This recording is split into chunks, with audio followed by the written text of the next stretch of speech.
Bueno, tres ejes periodísticamente hablando para el transcurso de esta tarde. El primero tiene que ver con lo que veníamos contando respecto a este lunes negro con impacto financiero, del cual la Argentina no está exento, le está pegando los bonos, está subiendo el riesgo país por consecuencia.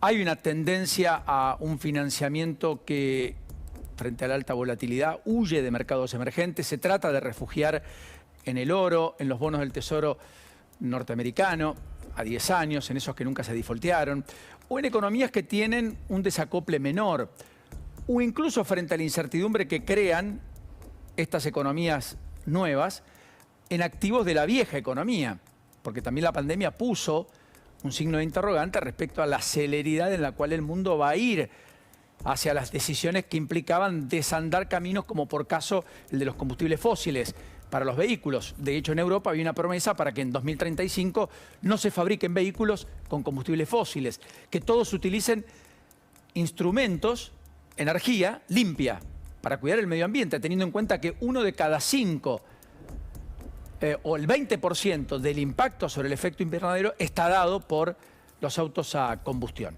Sin embargo, hay muchos que dicen hay que retrasarlo porque no llegamos. Y entonces acá empiezan algunas contradicciones. Miren lo que ganó la compañía de petróleo de Arabia Saudita en 2022. Yo se los dije en un apunte cuando hablábamos de un trimestre y decíamos que había ganado más de 40.000 millones de dólares en un trimestre de ganancia. Bueno, en 2022 ganó más de 161.200 millones de dólares. 161.100 millones de dólares. Es absolutamente récord, es un beneficio inédito. Petrolera de Arabia Saudita, que le permite a Arabia Saudita tener superávit fiscal, superávit comercial, y que fue a quien le fueron a buscar muchos tras la crisis en Ucrania con la invasión de Rusia, y por tanto dejar de comprarle a Rusia. Este nivel de rentabilidad es absolutamente inédito y absolutamente histórico, y es una empresa de la economía tradicional, de las que se supone que van a dejar paso a nuevos instrumentos en materia energética, para la energía limpia. Por eso digo que está todo muy volátil. La mejor explicación, más allá del extraordinario de Camila hace un ratito para ayudarnos a comprender qué es lo que ocurre, nos la dio, o la dio probablemente, un profesor universitario, un economista, un doctor en economía, Daniel Lacalle, que cuando se puso a analizar esto que está ocurriendo, que estamos viviendo, me parece que dijo cosas que no podemos dejar pasar por alto. Y son estas. ¿Podemos verlo? El colapso de Silicon Valley Bank es un ejemplo muy claro del exceso al que llevan las políticas de masivos estímulos monetarios y de bajos tipos de interés. De hecho, si pensamos, es la consecuencia directa de los tipos de interés reales negativos y de la inyección masiva de liquidez que ha llevado gradualmente a que se tome cada vez más riesgo por menor rentabilidad. Y una estructura de capital en la que la empresa tenía en sus activos una enorme cantidad de préstamos a empresas tecnológicas sin beneficios, muchas de ellas con enormes caídas en sus valoraciones, y que dependían de un flujo constante de capital entrando a sus acciones, pues claramente lo que ha hecho ha sido romper la estructura de la empresa y de ponerlo en un proceso de liquidación. Bueno, todo lo concluyente que acaban de ver. Las respuestas, la continuidad y cómo va a evolucionar lo sabremos con el correr del tiempo, pero definitivamente no es un tema menor. El segundo de los ejes tiene que ver con esta idea de que hoy estamos también, en términos económicos, en la Argentina, estamos pensando en otro lunes, no en este. Era el lunes de el Fondo comunicando finalmente que la Argentina aprobado la revisión de metas del último trimestre del año pasado, que eso iba a generar más de 5.000 millones de dólares de desembolso, que básicamente iban a estar a disponibilidad para el propio organismo como asiento contable para pagarle lo que Argentina le tiene que pagar este año, que al mismo tiempo, a diferencia del año pasado, Argentina entre lo que recibe del fondo y lo que le paga el fondo, este año tiene que poner dólares, el año pasado no. En un contexto donde todo el mundo lo que está mirando es la deuda argentina, no tanto por el peso específico, sino por cómo lo financia con mercados en el contexto en el que atraviesan, que veíamos recién, y con un mercado en pesos que también parece haber bajado la persiana en términos de que está viendo el mediano plazo, y en el mediano plazo las certezas o las, digamos, definiciones no llegan.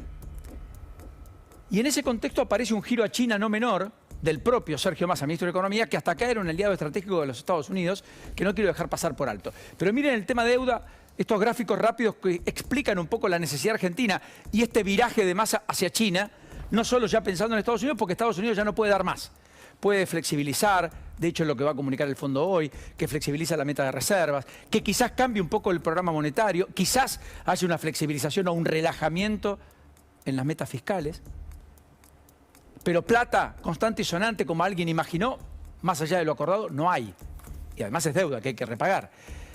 Primero porque a la deuda, ¿por qué? Porque para pagarla hay que generar dólares, y los dólares los genera el campo. Y la sequía hace que la proyección de cosecha sea la que están viendo acá. Una cosecha gruesa de soja y maíz que de 98 millones de toneladas, como viene advirtiendo Helio sistemáticamente cada día, de lo cual va a hablar en profundidad en un ratito, esté en 66 millones y medio. Es una pérdida de más de 30 millones de toneladas, con una cosecha de soja que empezó en 48 como perspectiva y va a estar en 29, con suerte, millones de toneladas. Con suerte, porque ya hablan de 27, 26, porque el real impacto solo se va a conocer cuando la cosecha esté concluida, y eso habrá que esperar 45 o 60 días. Así que efectivamente, la idea de que vamos a generar dólares con precios muy buenos, como lo sigue teniendo, para pagar la deuda, empezó a entrar en crisis por la sequía. Pero después viene el tema del sendero de deudas locales, porque Argentina hizo un canje más o menos exitoso, logró adhesión del 64% de los que tenían bonos, pateó para adelante pagos incluso hasta febrero del 2025, pero fíjense, esta línea negra es el perfil actual que tenía la deuda y cómo cambió a propósito de lo que logró canjear y poner, que estaba acá, acá. Pero en cualquiera de los casos todavía sigue teniendo mucha deuda a pagar entre mayo, junio, julio particularmente, agosto y septiembre. Tiene que pagar un bono dual, que es que ajusta por devaluación o por inflación. Tiene que pagar bonos que ajustan por inflación, esa que no solo no se desacelera, sino que algunos dicen se acelera. Veremos mañana qué dato da de febrero, pero marzo no viene mejor. Y después, también acá, otra vez bono dual. Todo lo cual hace que esta montaña de pesos, como se la ha graficado, con inflación o con devaluación crezca, o sea, no se licúe. A diferencia de los planes sociales, como decía Helio hace un ratito, que si vos los congelás 3 meses, pierde peso específico, pierde poder. Así que este perfil de deuda es lo que muchos miran. Entonces Massa dice, bueno, el fondo me puede dar lo que me da, más no puedo pedir. Estados Unidos, plata fresca, ¿dónde la voy a buscar? A China. ¿Y qué hizo el viernes en medio de la tensión? Porque la verdad que fue una tensión, una puja en la negociación con el fondo, que Massa dijo que se iba a cerrar antes, pero que costó, porque técnicamente el fondo políticamente valida, pero técnicamente le estaba pidiendo cosas a la Argentina. Y eso es lo que conoceremos esta tarde-noche, veremos en los detalles. Mañana seguramente será materia de análisis. Pero en ese contexto giró a China, porque a China va a ir a buscar lo que Estados Unidos ya no le puede dar. Y en ese sentido se reunió el viernes, no pasó inadvertido, con el embajador aquí en la Argentina, Xu Xiaoli, y finalmente confirmó que el mes próximo, en mayo, en 2 meses, perdón, va a estar yendo a una gira y visita a China. ¿Por qué? Porque hay atractivo por las inversiones en energía eléctrica, gasoductos, agua. Todo eso está en la agenda. Trenes, litio, parques solares, cobre, el banco de los BRICS, que podría prestarle, pero por sobre todas las cosas algo, el swap chino. Siempre se coqueteó con la idea de que China podía darnos un margen de disponibilidad de ese swap que no solo sea utilizado para importarle a China, sino que pueda terminar acumulando más reservas, esas que escasean. ¿Habrá algo de eso? No lo sé, pero no parece menor el dato. Ayer habló Sabino Vaca Narvaja, el embajador argentino en China, que no estuvo en la reunión, organizada por Martín Spandiani, en la cual estuvo Massa recibiendo al embajador chino en la Argentina. ¿Y saben qué dijo? Que hay enorme atractivo de China por la Argentina y que finalmente las inversiones van a ser consolidadas y que China mira muy atentamente a la región. Me hizo acordar aquella frase de Melconian cuando estuvo en Estados Unidos y él dice, cuando volvió, lo único nuevo que encontró de Estados Unidos para con la región y con la Argentina en particular es que por primera vez estaba muy comprometido Estados Unidos a frenar el avance chino en la región. Y que de allí la propia región había tomado un interés adicional a Estados Unidos, no por la región en sí, sino porque China no querían que coopte la región. Que en algún momento fue la preocupación geopolítica y estratégica prepandemia del propio Trump. Y que ahora recoge el Departamento de Estado y el propio Biden. Así que en el medio de juego de tensiones parecería ser que China aparece, emerge en el horizonte una vez más. Veremos con cuánto de voluntarismo y con cuánto de realidad por parte del propio ministro Massa respecto a los fondos que le faltan. Y el tercer eje, lo solo titulo para después desglosarlo, tiene que ver con lo que está ocurriendo en términos del ciclo electoral que empezó ayer, formalmente en General Roca, en la provincia de Río Negro, y con las negociaciones contrarreloj en virtud de los cierres de frentes electorales en muchas provincias que adelantaron elecciones, o incluso los candidatos de cada una de las fuerzas y las coaliciones. Y lo único que voy a decir ahora y después desarrollamos es que este ciclo electoral empezó con algunas particularidades. Primero, María Emilia Soria, con un frente vecinal, logra retener el poder en General Roca con casi triplicando los votos al segundo, con casi 60% de los votos, y logra una hegemonía en el Consejo Deliberante que le va a permitir tener mayoría absoluta. De los 8 concejales, 6 los colocó María Emilia Soria. La hermana de Martín Soria, intendenta que fue reelecta y que algún día dijo sueña con ser gobernador y que quiere llegar a Viedma, donde está la Casa de Gobierno de la provincia de Río Negro. Alberto Fernández rápidamente la felicitó, el kirchnerismo no, porque apostó por el candidato que en el frente provincial, con Doñate, construyeron, que es Alberto Beretilnec, que por otra parte solo felicitó a Soria, a María Emilia, esta misma mañana, más temprano, a las 7, pero ni siquiera en el día de ayer. Particularidades al margen de un Beretilnec que tiene todas las de ganar para el 16 de abril cuando se lleva adelante la elección general en la provincia de Río Negro. Dato no menor, María Emilia Soria desdobló la elección de General Roca de la elección provincial, no solo además de la elección nacional. Y se preservó. Y finalmente logró el objetivo. Los oficialismos escindidos de la elección nacional y de la discusión nacional parecen ser más fuertes incluso de lo que aparentan.